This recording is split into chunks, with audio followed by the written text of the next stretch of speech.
It's a wonderful Wednesday. A wonderful one. I got outside this morning, put our youngest son on the bus. I look up in the sky, it's all crisp and blue. And then there's my second favorite thing to see in the sky. My first favorite thing is the sunshine. Love some sunshine. I am solar powered. My second favorite thing to see in the sky is all those big, beautiful X's. See, I've been saying for decades now that there is a huge sex trafficking and drug trafficking problem right here in the 412. I know I'm being heard. The warrants don't always come fast enough for me, truth be told. But I know I'm being heard because the Navy and the Air Force wouldn't have their pilots Xing them out on reconnaissance missions if I wasn't being heard. And it's funny because all this literally goes back to Centennial Street. That douche canoe. Oh my. Oh my. You would think by now he's in his 50s. You would think by now some people would make different life choices. But just like Forrest Gump always said, stuck on stupid. Stupid is as stupid does. And it's funny because back in the day, Pittsburgh police, they utilized me and a couple other secret elves for some really funny things. Like, what kind of funny things, Mrs. Sartice? Well, did you ever hear of the gold mine? It was a club on 51. Never heard of it? It's because it's been shut down for a really long time. It got shut down. See, it was rumored that all the area's douche canoes, the drug dealers and the pimps, the sex traffickers, they were selling narcotics and human product in there. So Pittsburgh police sent in a couple secret elves. I happen to be one of those secret elves they sent in. We were to work there for a while, peep the scene, be observant, come back and tell them everything. Post it up on the buffet with a coffee break and a cigarette. Oh, it worked. Worked like a dream. Because when we were there, not only myself, but a couple of the girls that I got sent in with, we just kept randomly getting tipped narcotics. Well, I don't do that shit. That's not my forte. Yes, I love macchiatos. And yes, I would like to quit smoking. But like I said, I need some things away from me. So we would, at least I did, I would keep those little baggies because they would roll them in $1 and then tip them to you. I would keep those baggies. And then when I seen my Pittsburgh police officers, I would give them those baggies. It happened so often, it became so amusing. So amusing. Well, needless to say, one night, Pittsburgh police, Allegheny County detectives, they roll up in that spot. I'm sure they hemmed up a bunch of people because it was all over WTA. Hemmed up a bunch of people. Hemmed them all up. It's funny because back in the day, I remember I was telling you the history of a building. Well, when that specific building was Club Elite, the owner, he staffed Pittsburgh police as our security. And one thing that Pittsburgh police always did, it was usually at least a good 2-3 times a year, they'd bring in their canines, the puppers. No, they didn't bring them in for us to pet them and snuggle them. That's not what they brought them in for. They brought him in to search the building. And when I say building, I mean the area where all the girls had their stuff, our locker room. Oh, it was funny. So there was this one dancer. Well, I guess I can use, well, I don't even want to use that term. There was a sewer convict. Her name was Candy. And we noticed some odd behavior. Eyes glassed over, same red toenail polish for the last 4 or 5 months. You never took it off, you just painted right over it. Well, people tell me the craziest stuff. One day I'm sitting there having my little coffee break, touching up my hair and my makeup, and I had asked her, like, oh, are you out of nail polish remover? She had stayed in one of the hotel rooms upstairs from our locker room. And she's like, no, I'm not. I'm like, well, why don't you ever take it off? Like, you can get toenail fungus doing that, right? And she then said that's where she shoots heroin. Hold on, wait, what? I don't understand. So she repeated herself. Hold on, whoa, wait, what? Well, how do you even get it? And she said one of her dealers tends to hang out in the area, and sometimes he can afford the cover charge to get in.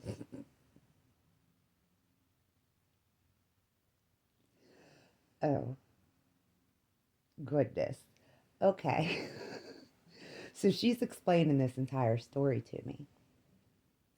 And then a few weeks later, after I spoke to my Pittsburgh police officers, they bring the canines in. And when they bring the canines in, the girls all get searched one by one. Your locker, your bag, everything. They have the right to go search your car because those parking spaces were leased by the club's owner.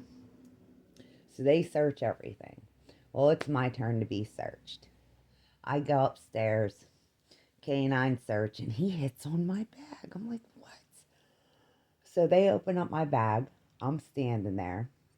There's stamped bags of heroin and needles. And I'm just laughing. I was like, y'all know that's not mine.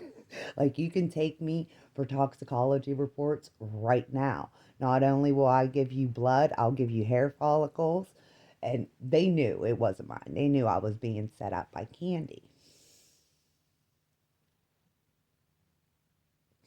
So it's all cool. They're like, you play this off, and we're going to take different action. We're not going to suspend you.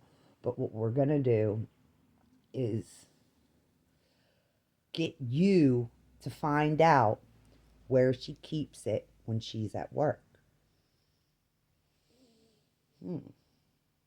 Okay. So I like quiet time, and we know I like coffee and macchiatos. So I had to spend a lot of time in the locker room. And in doing that, she was spending a lot of time in the bathroom. Now, sometimes when she would come out of the bathroom, she would say things like, oh, my nose, it just keeps running. Well, that's fine if we're in the depths of winter, because that happens to everybody. But, so she gets called downstairs. I go in the bathroom. Now, the window in our bathroom only had a slit about this big. That's all the farther it would open. So no one could, try to come into our locker room area via outside a roof of a building. It was for security reasons. I look out that window and I can see bags. There's a Ziploc bag. But it hasn't been there for a long time. It wasn't there for a long time. So I go downstairs and I tell my Pittsburgh police officers, we had to make arrangements with the DJ that a couple of us weren't going to be utilized in the bar room. We had a different mission. So we go upstairs. I put on my regular clothes. And they are, I make it out the window. And they drop me down. I grab the Ziploc bag, the needles, and the heroin. And I go to get back up. Beige people can't jump either. I couldn't make the jump. I'm standing there on the rooftop, cracking up. I'm like, we are going to get in so much trouble. They're going to have to call the fire department to come get me. They're like, you better make that jump. You run, get a running start. And I could like get their hand, but I couldn't get their wrist to lock on so they could pull me up.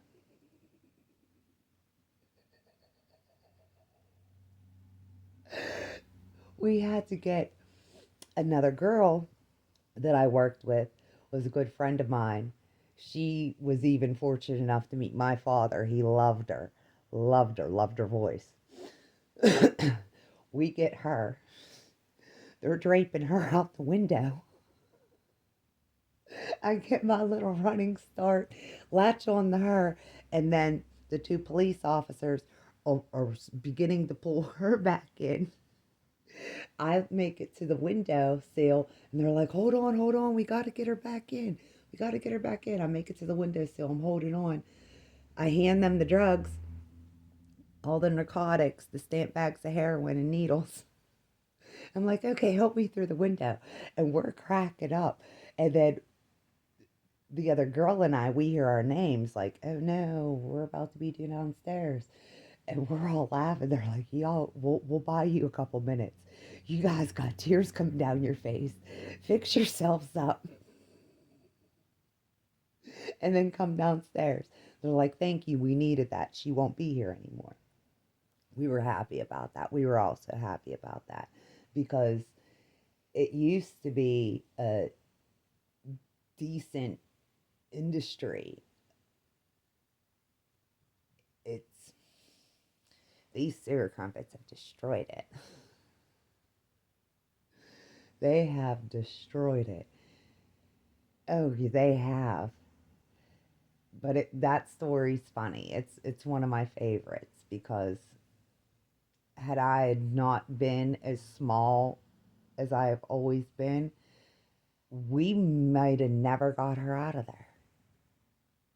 She might have been still snorting it up her nose or shooting it under her toenails. We might have never got her out of there. And when there's vermin like that, it's a lot like the rotting apple that destroyed the bushel. It's so much like that. It's just like, oh, now we got to deal with this. What? And those are the type of girls that, well, they'll perform sex acts for narcotics and monetary value. Those are those type sewer crumpets. That's why she'll always be known as a sewer crumpet. It's funny. That's what I keep trying to tell y'all. It's who you pal around with. It really is. Just because you work with someone doesn't mean you have to be their friend. Doesn't even mean you need to disclose personal information to them. Just because you go to school with someone doesn't mean you need to be their friend. No, you don't. You have the right to ignore them. To ignore them. You don't have to be their friend. That's a choice. And it's who you pal around with. It definitely is. And this morning when I went outside to put our son on the bus, there was just, I took pictures of it. I always do. I always do. X's in the sky. Oh. The sewer crumpets and douche canoes. And this is where, well, Stephen, Mr. Zapala, he was the DA back in the day when I was utilized by Pittsburgh police, me and a couple other girls. He's he's still in his same line of work. Still in his same line of work. It's funny. I'm retired now. I've been retired since '07. I held one other job since then. It was fun. I really loved it. I worked at senior care in McKeesport. I was a nurse's aide, and I used to take care of the old folks there. I loved those residents. I would do things like have movie nights. I showed them the A-Team. I had special snacks brought up from the kitchen. It was a hit. They loved me. I'd go to the store for them and get them their ice cream and their favorite candy bars. And the ladies, if I didn't have a busy night, I'd sit there and paint their nails all pretty. Because, they're in a old age home. They don't get to go out and go to the nail salon or, go to the movies. So we had movie nights on my floor. And we loved it. But they couldn't get my schedule right. Oh, snap. And I forgot to tell you the best part. So the one day, I'm talking to the owner, and he said I got a raise. I'm like, oh, okay, well, great. He said my raise was 25 cents. I said, oh, you might want to keep that because you need it more than I do.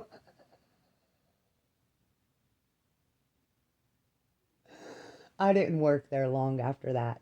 They kept messing with my husband's overtime schedule.